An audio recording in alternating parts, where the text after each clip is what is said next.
Hello, everyone, and welcome back to Baha'i Reflections. It's so good to have you with us again as we continue our deep dive into Ruhi Book 7. Today, we're jumping into the second major theme, the incredibly important act of serving as a tutor. All right, let's get right into it. In our last chat, we talked about the spiritual side of walking this path of service together. Now, we're going to zero in on the attitudes, the qualities, and the skills that are needed for one of the most vital roles in this whole process, helping a group of friends explore the Institute courses together. And this question, right here, this really gets to the very heart of it, doesn't it? It's so much more than just teaching or leading a class. It's about a shared journey. It's about mutual discovery and growth. So what exactly does this journey ask of a tutor? So, first things first, we have to look at the very source of our actions, which is, of course, motivation. I mean, think about it. The source material is really clear. Without it, participants just won't learn much, and pretty soon the group might just fade away. The why we do something is every bit as important as the how. Now, the book makes a really crucial distinction here. It separates the kind of motivators that are, temporary, like promising fun activities or games, from those that are truly permanent. You see, that temporary motivation can lead to total burnout, because you're always having to invent the next fun thing. But permanent motivation, that comes from somewhere much, much deeper.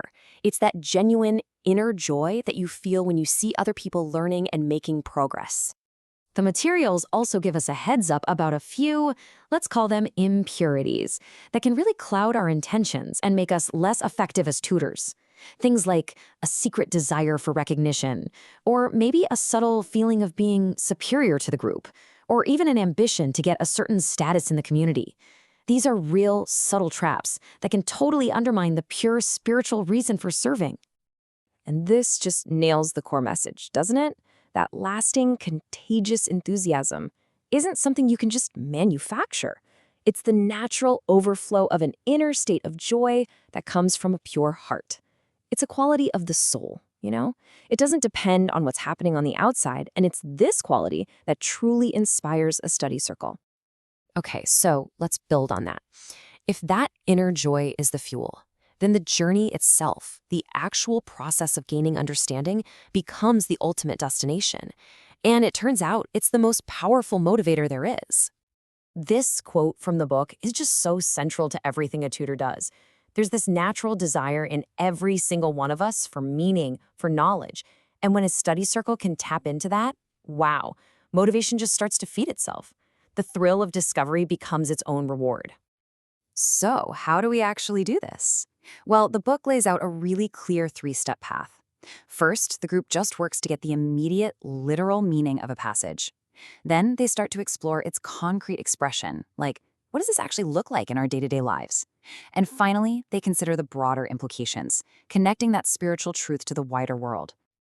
And this is the key takeaway here. A tutor isn't just a timekeeper making sure the group finishes the book. The real purpose is to nurture this step-by-step process of learning, to help every single person in that group advance their own understanding from one level to the next. And you can see how this leads us perfectly into our third big theme, the spirit of participation. The role of a tutor isn't to be the fountain of all knowledge, but to create an environment where everyone feels empowered to take charge of their own learning. The book gives us some really powerful metaphors for what to avoid. A tutor is not there to fill up empty glasses with their own knowledge. They're not there to make deposits into the savings accounts of everyone's minds. And they are definitely not a lecturer who just talks at a passive audience. Instead, check out these beautiful, empowering images of what a tutor is. They're someone who lights candles, awakening the capacity that's already inside each person. They're watering plants, nurturing that growth.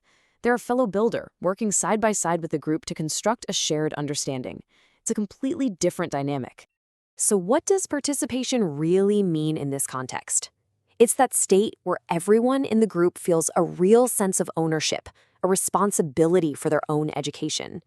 Their minds are 100% engaged. They're actively exploring, questioning, and connecting with the material. All right. For our last section, let's zoom out a bit and see how this specific act of service fits into the bigger picture. Because tutoring a study circle, it's not just some isolated activity. It's a meaningful part of a unified path of service that has a really profound purpose. And this path is defined by what the Institute materials call a twofold moral purpose. On the one hand, we have a responsibility for our own spiritual and intellectual growth. But, and this is key, that's not some isolated navel-gazing journey. It is fundamentally tied to the second purpose, our responsibility to contribute to the betterment of society. The idea is that you can't really have one without the other. Personal growth fuels service, and service, in turn, deepens our personal growth. They're like two sides of the very same coin. And this is where being a tutor just clicks into place so perfectly. It's an act where study and action come together. The tutor is actively working on their own understanding and character, while at the same time helping to build the capacity of others to go out and serve their own communities. It's a powerful, positive feedback loop for everyone involved. You know, this theme of walking together is so central, and it really reminds me of the community that we're all building right here. So I just want to take a moment and say a sincere thank you to all of our subscribers for being part of this channel's journey with us. And speaking of our community, we wanted to share a pretty interesting statistic with you. It turns out that about 48% of you who regularly watch these explainers are subscribed, which is fantastic, and we are so grateful. But it also means that over half of you, 52%, are watching regularly without having officially joined the community yet. So here's a little invitation. If you find value in these explorations, if they help you on your own path in any way, we would be so honored if you'd consider hitting that subscribe button. It's just one simple click for you, but it really does help this channel grow and reach more people. And on that note, I have to give a huge special thank you to our channel members.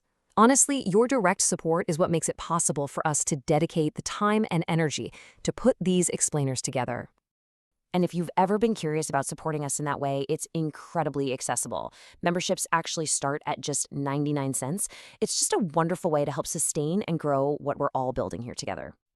And becoming a member does come with some pretty cool perks, like getting early access to new material, exclusive members-only content, and we've got more special rewards planned for the future too. Thank you all so much for being with us today. We're going to be back very soon with part 3 of our Ruhi Book 7 series. But until then, we'll leave you with this question to reflect on. In your own way, how will you contribute to a path of service in your community? We'll see you next time.